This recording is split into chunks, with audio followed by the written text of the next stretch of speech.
Hey Tim, happy Friday. Yes, we made it yet again. I know, we're doing really, really well, aren't we? Oh, Now, I've got some. I need your help to Oh, discuss something with you.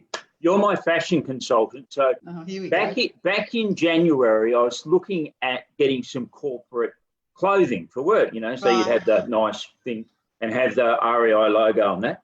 Yep. And obviously ties in it. Now I'm thinking, because of the world we're living in now, is some tracksuit pants and a sloppy sort of clothing, because that's what I seem to be wearing all the time.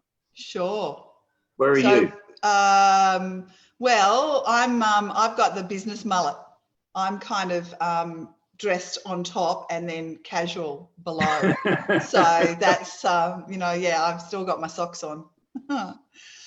So yeah, you go the trackie. I think we should get REI logo tracksuits for sure. Yeah, well, my whole thinking has evolved. So I'm thinking about getting everybody a trackie that's like 2 or 3 sizes bigger than they are, just because that's what we seem to be wearing now. No, I don't.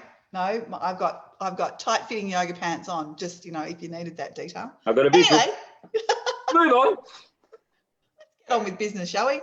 So Minister Anderson yesterday came out with a response as to why the $2,500 package is not going to be implemented.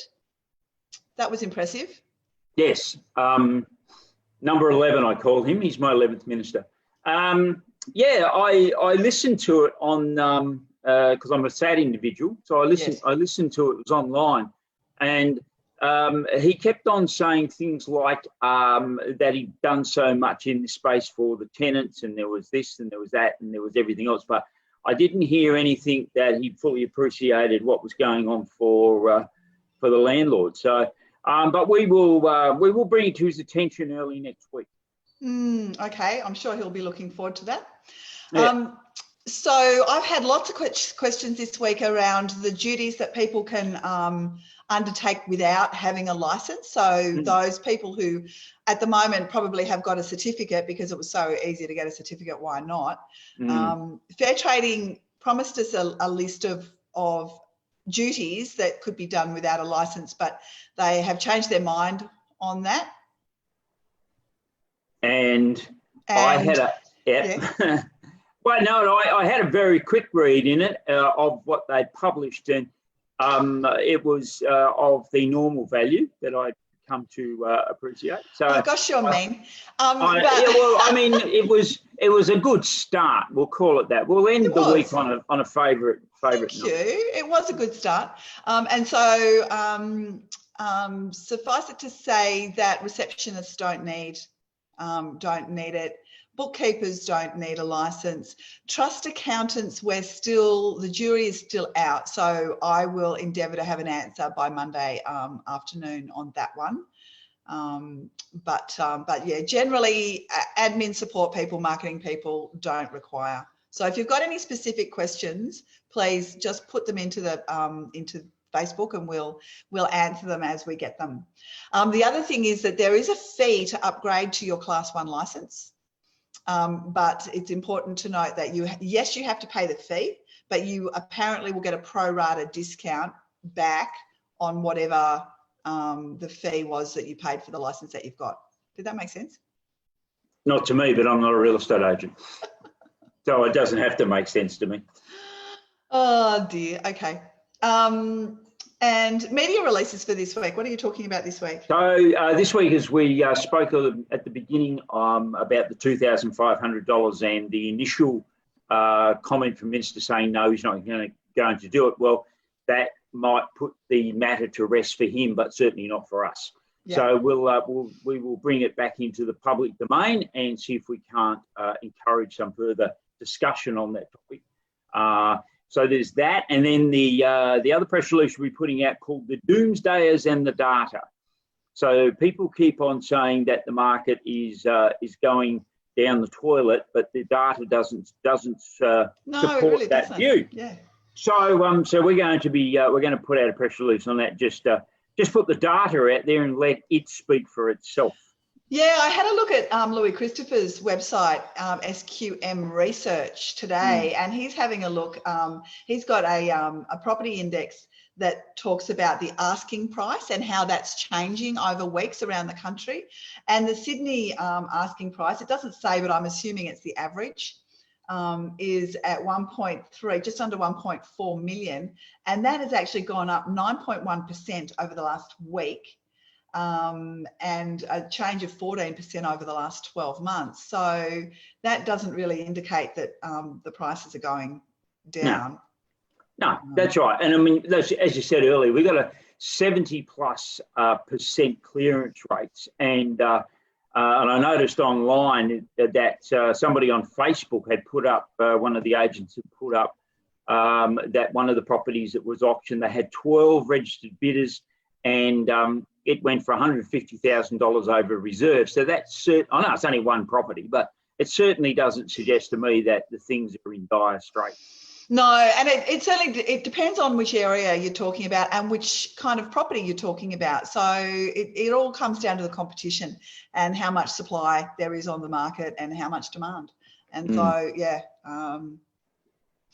Anyway, yeah. we'll, so we'll. I mean, we'll I can't talk to the future, and I don't know. Maybe the doomsdayers will be right, but they have no data, and I have data. So I'm going to talk to the here and now about the data, and until the data tells a different story, I think we have to go with what it's telling us. Yeah, exactly. I mean, nobody knows what's going to happen with the economy and what happens when JobKeeper finishes, and when, you know, will the banks foreclose after 6 months of not paying of giving them the mortgage freeze? There's no value. It's not helpful to predict those things when there's so much uncertainty. We don't know what the government will or won't do at that time, but I can guarantee it's not in the government's interest and it's not in the bank's interest for the housing market to crash by what's been predicted. So they'll do everything that they can to That's right. That's right. That. Absolutely. Absolutely. And it's a good point you make, actually, because in relation to press releases and banks, we are also probably towards the end of next week and put another press release calling on the banks, or calling on the government to instruct the banks not to revisit their risk profile. So you know what they always do, the banks, bless them. Totally. They always say, oh, you've got this risk, we'll charge you this amount of interest. And when the risk goes up, that because your property values come down, to help you out of that scenario, they'll increase the interest, bless them.